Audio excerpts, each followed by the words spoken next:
बड़ी दर्दनाक स्टोरी है इस केस की। जो महिला है, जो आपने फैक्ट भेजे हैं, इसके अनुसार इस महिला के पति की मृत्यु हो चुकी है। इसके बाद इसके जो लड़के हैं, उन लड़कों ने जो पिता की जो संपत्ति थी, जो भी उसके कैश था, जो एफडी थी, उन सारी पे कब्जा कर लिया, उसके कारोबार पे कब्जा कर लिया। अब माँ और पुत्री, यानी अपनी माँ और अपनी बहन को ये दोनों लड़के परेशान कर रहे हैं और शादी भी कर ली, उनकी बहू भी परेशान कर रही है। डाउरी हरेसमेंट का केस लगाने की धमकी देते हैं। ये बताया गया कि इसमें 2 केसेस लगाए गए हैं, एक डोमेस्टिक वायलेंस का केस और एक मेंटेनेंस का केस। इन केसों में अगर ये अपियर हो गए हैं, अगर मेंटेनेंस के केस में ये हाजिर हो गए हैं लड़के, तो इमीडिएट इंटरिम मेंटेनेंस की दरखास्त जैसे ही कोर्ट खुले तो कोर्ट में दी जाए कि हमें अंतरिम गुजारा भत्ता दिया जाए। इंटरिम मेंटेनेंस की एप्लीकेशन इस मेंटेनेंस के केस में दिया जाए। ये मेंटेनेंस का केस किस स्टेज में है, डोमेस्टिक वायलेंस का केस किस स्टेज में है, ये अगर पता होता तो थोड़ा सा बताने में और अच्छा होता। लेकिन जहां तक मैं समझता हूं कि अगर अपियर हो गए हैं तब तो उनकी प्रोसीडिंग्स को आगे बढ़ाया जाए। अगर प्रोसीडिंग किन्हीं कारणों से आगे नहीं बढ़ रही है तो जैसे ही कोर्ट खुलती है आप तुरंत हमसे संपर्क करें, मैं देखता हूं कि क्यों नहीं आगे बढ़ रही है। दूसरा, एक केस ये और लगा सकती हैं, जो सीनियर सिटीजन का केस लगता है एसडीएम की कोर्ट में, वरिष्ठ नागरिकों का कल्याण अधिनियम, उसका केस ये लगा सकती हैं बहू और बेटे सभी के खिलाफ। उसमें बहू और बेटे को अपने घर से निकालने के लिए भी न्यायालय से प्रार्थना कर सकती हैं और मेंटेनेंस भी मांग सकती हैं, कंपनसेशन भी मांग सकती हैं, कई चीजें उसमें मांग सकती हैं और उसमें पुलिस प्रोटेक्शन भी मिलता है। जहां तक ये है कि वो लोग परेशान करते हैं लोगों को, अनजान लोगों को घर भेजते हैं, तो उसके लिए इमीडिएटली पुलिस में कंप्लेन करें, एसएसपी के यहाँ जाके मिलें। जैसे ही कोर्ट खुलती है मेरे पास आए, मैं एक बढ़िया से एप्लीकेशन ड्राफ्ट करा दूंगा, एसएसपी के यहाँ जाके मिलें और उसको 1-2 जगह रजिस्टर्ड पोस्ट से भी भेज दें।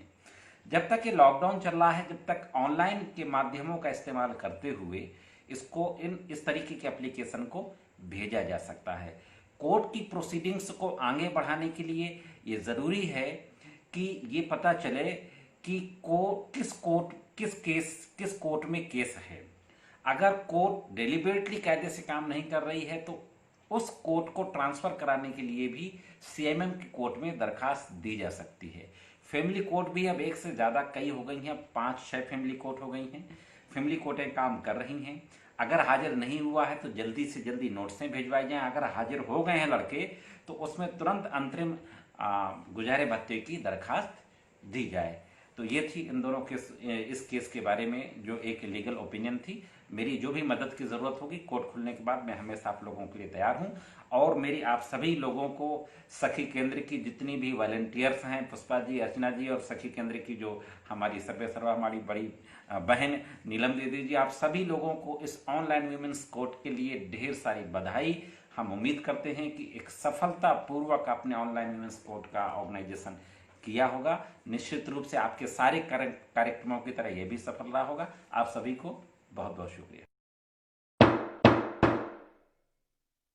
उसको शादी के बाद पता चला कि उसका पति अपराधी है और उसने एक बच्चे का अपहरण किया है और अपहरण करने के बाद उस बच्चे की हत्या हो गई, जिसके लिए उसको कानपुर के न्यायालय से सजा भी मिली।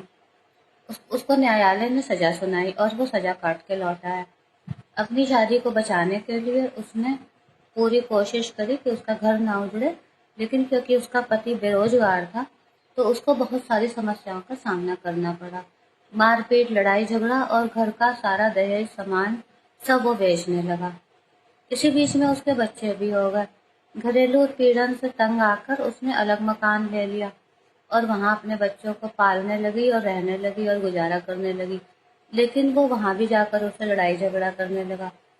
तो अब वो महिला ये चाहती है कि उसका तलाक हो जाए और बच्चों के भरण पोषण के लिए उसको एक मुश्त रकम कुछ न्यायालय से दिला दी जाए। तो अब इस मामले का निस्तारण करवाने के लिए मैंने उनको ये परामर्श दिया है कि क्योंकि वो अपराधी प्रवृत्ति का व्यक्ति है और उसका बैकग्राउंड भी आपराधिक है, तो ऐसे व्यक्ति के साथ रह पाना संभव नहीं है। और वो उससे उसको और उसकी बच्चों की जान को भी खतरा हो सकता है आगे चलकर। तो जिस मुकदमे में माननीय न्यायालय ने उसको निर्णय दिया है और वो जेल जा चुका है, उस मुकदमे की सर्टिफाइड कॉपी न्यायालय से निकलवा के और ये साबित करके कि मैं उत्पीड़ित महिला हूँ और मुझे तलाक चाहिए, वो न्यायालय में तलाक का मुकदमा दाखिल करवा सकती है। और घरेलू हिंसा का भी मुकदमा वो दायर करवा सकती है और दोनों ही मामलों में उसको तलाक भी मिल जाएगा और भरण पोषण भी मिलना आसान हो जाएगा। जो घर पर घुसकर उसकी बहनों के साथ अश्लील घटना की गई और उन पर प्रहार किया गया, इस केस पर कुछ लाइट डालें आप। केस में जहां तक मैंने स्टडी की है कि इसमें अगर डकैती करते वक्त, लूट करते वक्त कोई हत्या हो गई है तो निश्चित रूप से यह केस 396 आईपीसी का है और पुलिस ने एफआईआर अगर मात्र 392 में दर्ज की है तो सबसे पहले पुलिस ने यही गलती की है। निश्चित रूप से यह केस 396 आईपीसी में कन्वर्ट होना चाहिए ताकि अपराधियों को आजीवन कारावास जैसा कठिन कारावास कराया जा सके। और दूसरी परिस्थिति, यदि पुलिस कुछ करने को तैयार ना हो तो न्यायालय में ऐसी व्यवस्था की गई है सीआरपीसी में कि 316 सीआरपीसी में ऐसे प्राविधान हैं कि चार्जेस में धाराएं बढ़ाई और घटाई जा सकती हैं। Thank you.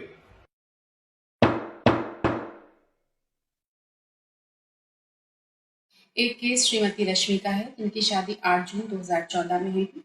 शादी के तुरंत बाद से इनको दहेज के लिए काफी रूप से प्रताड़ित किया गया। रश्मि जी शिक्षिका के पद पर कार्यरत हैं। इनका कहना यह है कि मैंने अपने पति के साथ मिलकर एक मकान बनवाया जिसमें उनके काफी पैसे लगे हुए हैं। रश्मि जी से मिलने पर ही ये ज्ञात हो पाएगा कि वह पैसा इन्होंने किस आधार पे दिया, या उन्होंने बैंक के ड्राफ्ट दिया, या उन्होंने उस पर लोन लिया, और जो मकान भी लिया है वो किसके नाम पे है, यानी रजिस्ट्री किसके नाम पर है। दूसरा इनका कहना यह है कि इनके पति ने इनके ऊपर डकैती का मुकदमा करा है।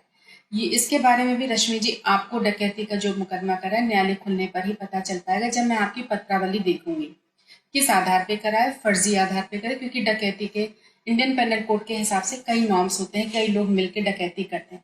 अगर सिर्फ आपके को लेकर के करा है तो वो गलत है। ये चीजें सिर्फ न्यायालय में पत्रावली देखने पर ही ज्ञात होंगी। आपका यह भी कहना है कि आपके पति ने तलाक का मुकदमा लगाया था जो खारिज हो गया है, जो कि आपके लिए प्लस पॉइंट है। दूसरा यह है कि आपने गुजारे भत्ते का केस न्यायालय में दाखिल करा है, पर कई समय से आपके पति आ नहीं रहे न्यायालय में, तो इसमें आपको परेशान होने की कोई जरूरत नहीं है, क्योंकि अगर वे नहीं भी आ रहे तो न्यायालय में एक प्रार्थना पत्र देके उनके खिलाफ एक्स पार्टी केस प्रोसीड हो जाएगा और न्यायालय फिर उसमें गुजारा भत्ता की धनराशि का ऑर्डर कर देगी और 125(3) के तहत रिकवरी वसूल कर ली जाएगी।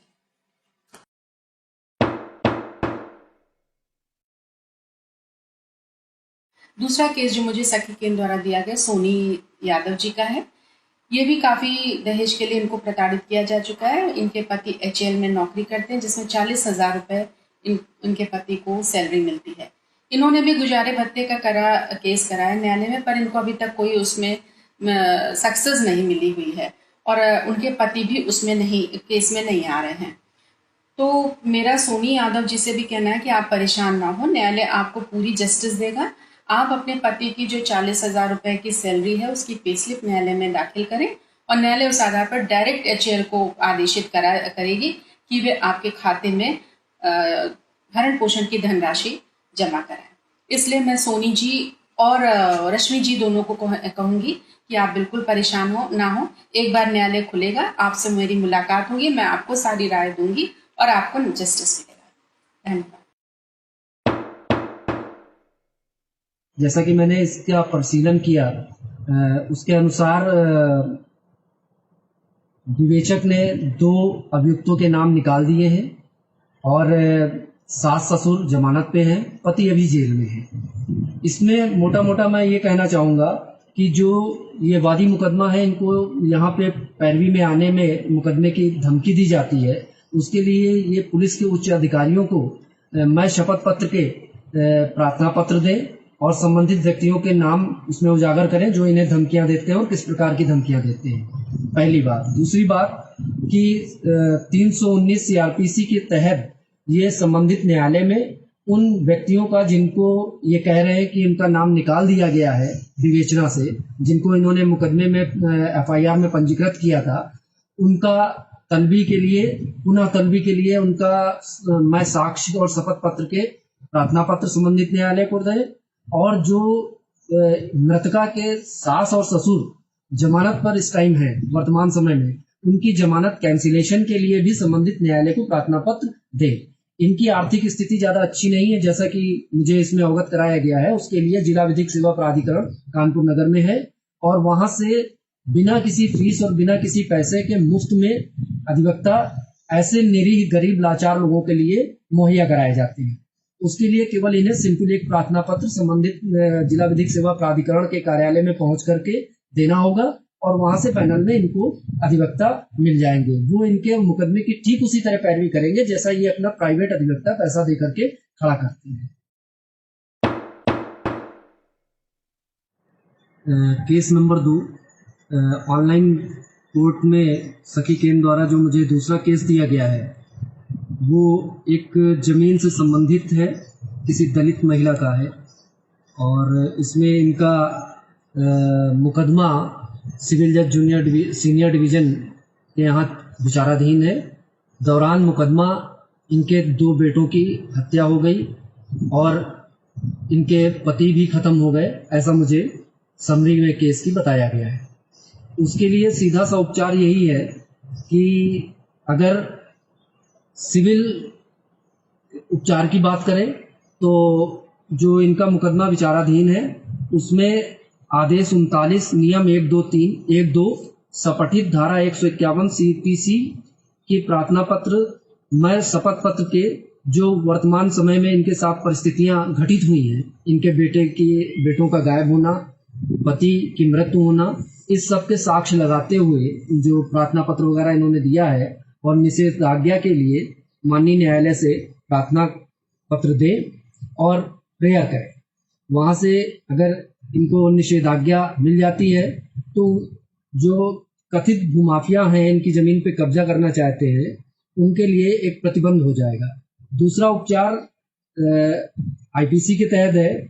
जो आपराधिक कृत्य इनके बेटों की गायब हो गए हैं, इनको पता नहीं है और इन्हें आशंका है कि हत्या कर दी गई और इन्हें कोई सहायता नहीं मिल पा रही है, उसके लिए ये संबंधित न्यायालय में 156(3) के तहत संबंधित न्यायालय पे मुकदमा पंजीकृत करने के लिए प्रार्थना पत्र दे सकती हैं, और वहां से गुण दोष के आधार पर माननीय न्यायालय जो है एफआईआर पंजीकृत करने के लिए संबंधित थाने को निर्देशित करेगा, और उसके बाद उस पर विवेचना होकर के वो मामला विवेचनाधीन हो जाएगा। धन्यवाद। संक्षिप्त जो तथ्य हमारे सामने आए हैं उसमें विवाद का विषय यह है कि पीड़िता, जिसकी शादी लगभग 6 वर्ष पूर्व हुई थी, अपने पति के साथ अपने सास ससुर वाले मकान में रह रही थी। 2 बच्चे भी हैं इसके, और इसका पति जो है मजदूरी मेहनत करने वाला आदमी है, कोई स्थायी आमदनी का जरिया नहीं है, जीवन यापन किसी तरह से कर रही है। इस बीच सास ससुर ने क्या किया कि इस मकान को, पैतृक मकान को बेच दिया, और बेचने के बाद एक नया मकान लिया जो केवल अपने एक लड़के यानी इस पीड़िता के देवर के नाम से खरीद दिया, जबकि हक इसका भी है। इस मकान में इसका भी हिस्सा मिलना चाहिए था, या तो विक्रय धन में कुछ राशि मिलती, अन्यथा इसके क्या किया कि इसको मकान से निकालने का, जबरदस्ती निकालने का बीड़ा उठा लिया। उस पाए दिन प्रताड़ित करते हैं, मारपीट करते हैं और जबरदस्ती निकालना चाहते हैं। ऐसी स्थिति में दीवानी विवाद कहा जाएगा। प्रशासनिक अधिकारियों के समक्ष कोई ऐसा विधान तरीका है नहीं कि वो हस्तक्षेप करके वो करें। हाँ, इतना अवश्य है कि जो अब नई व्यवस्था है, संबंधित एसीएम न्यायालय में इसकी तरफ से प्रतिवेदन दिया जाएगा और न्यायालय थाने से विवाद की स्थिति जानकारी आख्या के रूप में मंगा लेगी और एक तत्काल राहत ये दे सकती है कि बिना सिविल कोर्ट के किसी आदेश के निर्णय के इसको जबरदस्ती निकाला न जाए। तो इस गरीब का भला हो सकता है कि उससे बेदखली रुक जाए। दूसरे, अगर हक हिस्सा चाहती है, अपने हक की लड़ाई लड़ना चाहती है, तो उसके लिए सिविल कोर्ट ही है एकमात्र समाधान। और सिविल कोर्ट में मुकदमा दाखिल करे अपने दावे की, बंटवारे की, और जो माननीय सर्वोच्च न्यायालय एक नई व्यवस्था दे दी है कि दीवानी विवाद भी मध्यस्थता केंद्र से जल्दी तय हो जाते हैं। उसमें व्यवस्था यह है कि ये पीड़िता अपना दीवानी का वाद सिविल कोर्ट में दाखिल करे और वहां माननीय न्यायालय को एक प्रार्थना पत्र अपने विवाद को समाधान हेतु रिफर करवा दे मध्यस्थता केंद्र के लिए। मध्यस्थता केंद्र में दोनों पक्ष बुलाए जाएंगे और उनको काउंसलिंग होगी, कानून की लड़ाई का वास्तविक आईना दिखाया जाएगा, समझाया जाएगा और एक समाधानप्रद हल निकाला जाएगा जिसमें इसका हक सुरक्षित हो जाएगा। इसका हक हिस्सा मिल सकता है, चाहे नकद के रूप में, चाहे उसे जबरदस्ती निकाला न जाए, रहने के लिए व्यवस्था कोई अलग कर दी जाए। इससे इसके हित जो है रक्षित हो सकते हैं, यही विकल्प है। अन्यथा सीधी लड़ाई दीवानी की बहुत लंबी है, दूसरे निर्धन असहाय है, इसको कहीं और कोई पुरसा हाल मिलना नहीं है। नमस्कार। जैसा कि आपके द्वारा बताया गया कि चार्जशीट अभी न्यायालय में प्रस्तुत नहीं की गई है और इसमें जो समझौता चल रहा था मीडिएशन सेंटर कानपुर में वो फेल हो गया है। कई बार देखने में ये आता है, जैसा कि हम लोग कचहरी में प्रैक्टिस के दौरान देखते हैं कि मीडिएशन सेंटर वाले कई बार लापरवाही बस या भूल बस रिपोर्ट किसी तरीके से मिस हो जाती है या भेजने में लापरवाही हो जाती है तो आईओ के पास मीडिएशन की रिपोर्ट नहीं जा पाती है, तो वो आगे कार्रवाई नहीं कर पाते हैं। चूंकि लोअर कोर्ट से लेकर के होनेबल हाई कोर्ट और होनेबल सुप्रीम कोर्ट का ये मामला है जो फैमिली रिलेटेड मैटर्स हैं, इस मैटर्स में हर स्तर पर समझौता कराया जाए जहां तक संभव है, इसलिए मीडिएशन की रिपोर्ट मांगी जाती है।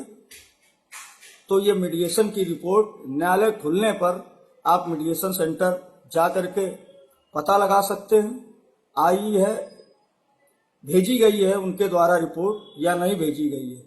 दूसरा इसका तरीका यह है कि जो भी आईओ होगा आपको जानकारी होगी, आईओ का मोबाइल नंबर आपकी प्रथम सूचना रिपोर्ट जो एफआईआर की कॉपी है उस पर लिखा होगा। आप टेलीफोनिक माध्यम से उस आईओ से संपर्क कर लें और उसे बताएं कि हमारा लास्ट मीडिएशन फला फला डेट में हुआ था, उसके बाद मीडिएशन फेल हो गया, अभी तक इस मुकदमे में कोई कार्रवाई नहीं हुई है, अभियुक्त तो खुलेआम घूम रहे हैं, अपनी शर्तों पे समझौते का दबाव बना रहे हैं। ऐसी स्थिति में उनके खिलाफ कार्रवाई की जाए और जो पीड़िता के बयान है उस बयान को भी लिखित रूप से या मौखिक रूप से आईओ को बताया जा सकता है।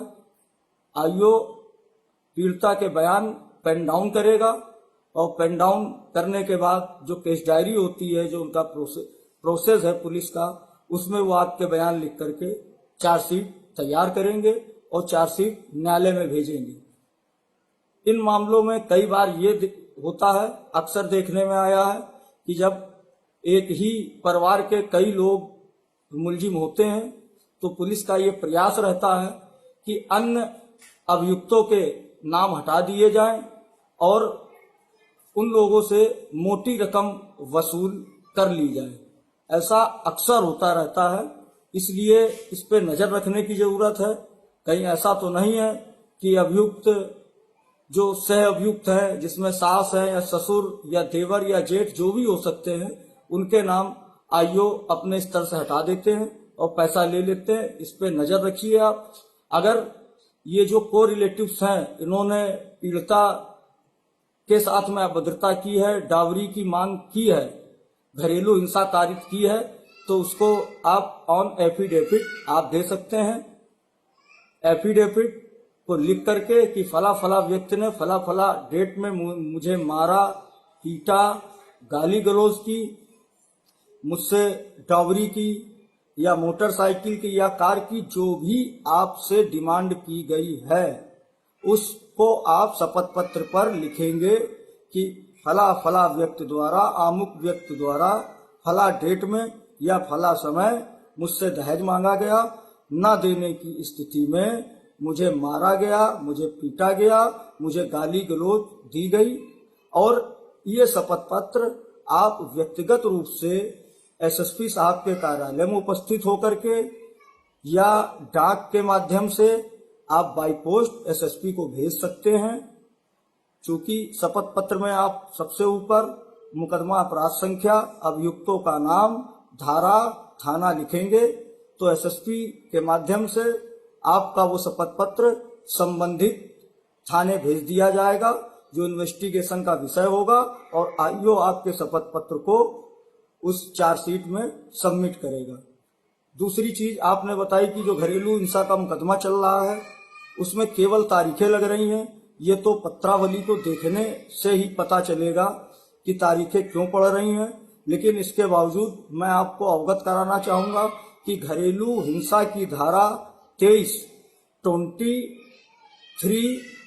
डोमेस्टिक वायलेंस एक्ट के अंतर्गत आप अपने अधिवक्ता के माध्यम से, वकील साहब के माध्यम से एक प्रार्थना पत्र न्यायालय में डलवाइए और उसमें अपने बेटे के लिए और स्वयं अपने लिए, यानी वादनी और वादनी का जो पुत्र है वो अपने भरण पोषण के लिए, दवा के लिए, इलाज के लिए, दूध के लिए, कपड़ों के लिए पैसे की उसमें मांग करें।